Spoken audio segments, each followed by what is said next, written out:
A look at Labor's costings announced on Friday. Of course, as we know, with all those extra taxes, $387 billion worth of extra taxation revenue, not only is Labor promising all the extra spending that we've heard about during this campaign, but also bigger budget surpluses.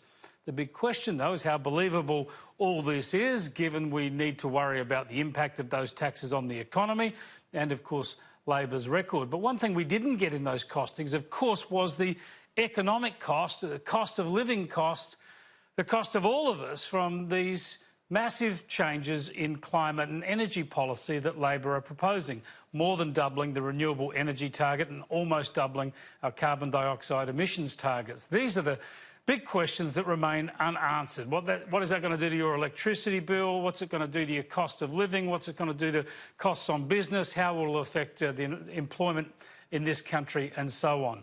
Still no answers on that crucial question. This is something that Bill Shorten has said is impossible to answer. Another time he said it would be just a mythical figure. Then he said it would be dishonest to answer, and on we've gone. And it looks like we're going to go through this whole campaign with this being a crucial issue, one that Labor wants to talk about, one that it says will win at votes. It's extra action. It's doubling, if you like, of Australia's climate action.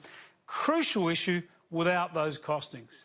And of course, the other thing that neither major party really wants to talk about is that whether you take the current government's Paris targets plan or Labor's plans to virtually double our climate action, neither of them can tell us that any of that will change the planet.